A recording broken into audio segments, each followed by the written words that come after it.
আজকে তোমাদের সঙ্গে শেয়ার করতে চলেছি চিকেন রেজালা। এখানে 3 কেজি চিকেন আছে। 3 কেজি দেখো, লেগ পিস আছে, এমনি পিসও আছে। এই দেখো এমনি পিস। 3 কেজি চিকেন রেজালা মাংস কাটা আছে চিকেনটাকে।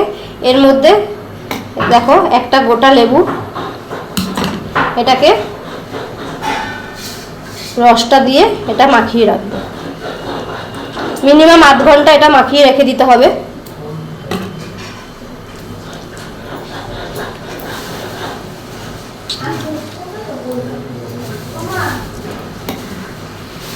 এবার এটাকে ভালো করে মাখিয়ে নেব।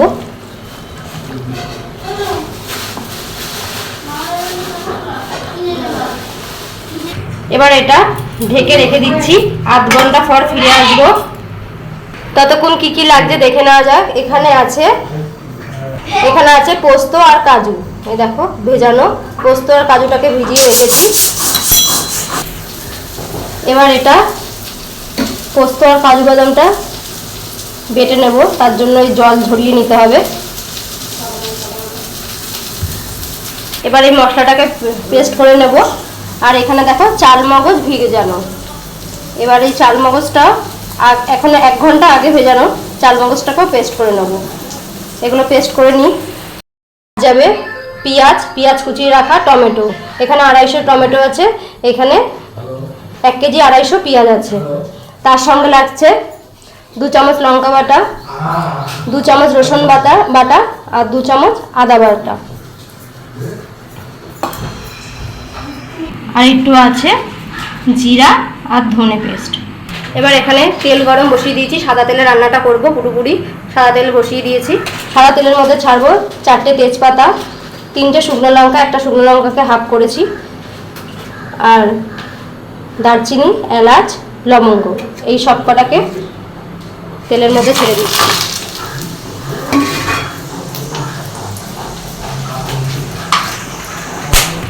এর মধ্যে এবার পেঁয়াজ কুচানো দিয়ে দেব।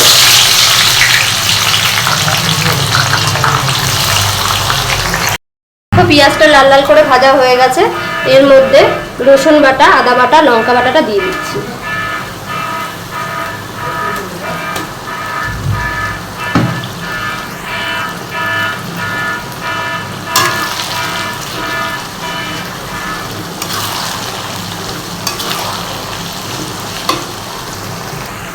এবার দিয়ে দিচ্ছি কুচিয়ে রাখা টমেটোগুলো। এখানে 250 টমেটো আছে। এবার এগুলো সব কটা মশলা ভালো করে ভেজে নেব, যাতে কোনো মশলার কাঁচা গন্ধ না থাকে। এবার এর মধ্যে জিরে বাটা, ধনে বাটাটা অ্যাড করে দিলাম। সামান্য পরিমাণে জিরে বাটা, 1 চামচ জিরে আর 1 চামচ ধনে। দেখো মশলাগুলো ভালোভাবে কষে গেছে।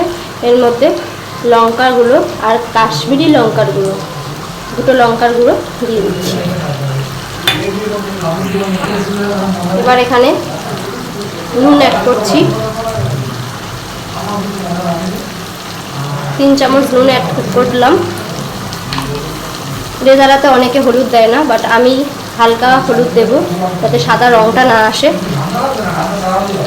হালকা একটু হলুদ দিয়ে দিলাম। এবার এগুলোকে ভালো করে কষিয়ে নেব। দেখো মশলাটা কষে গেছে, লাল লাল রং বেরিয়ে এসছে। এবার এর মধ্যে মাখিয়ে রাখা মাংসটা ছেড়ে দিচ্ছি। শুধু লেবু মাখিয়ে রাখা, আর কিছুই না। মাংসটা ভালো করে কষছে। এর মধ্যে কোনো রকম জল দেবে না, এই মাংস থেকেই জল বেরাবে, সেই জলেই পুরোটা রান্না করতে হবে। এটা ভালো করে কষে নিই। মাংসটা কষতে এখানে ফাটিয়ে রাখা টক দই আছে, 150 গ্রাম টক দই দিয়ে দিলাম। দেখো মাংসটা কষছে, কতটা জল বেরিয়ে গেছে দেখেছো? 1 ফোঁটা কিন্তু এখানে জল দেওয়া হয়নি। দেখো কতটা জল বেরিয়ে গেছে। এবার এর মধ্যে দিয়ে দেব চাল মগজটা।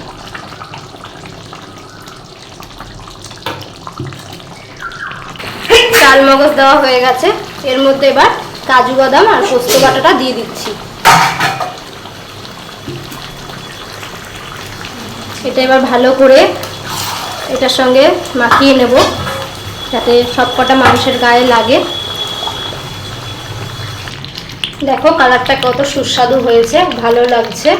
হালকা হালকা অল্প একটু হলুদ দিলে জাস্ট কালারটা এরকম সাদা ফ্যাট ফ্যাটে করে না, এরকম কালারটা আসে, দেখতেও ভালো লাগে। আর বাচ্চারা ইস উস করে না, ঠিক আছে, সব বাচ্চারাও খাবে। দেখো কালারটা, এটা একটু হবে, ফুটবে, কষছে। এর মধ্যে একটু দিয়ে দেবো গোলমরিচের গুঁড়ো।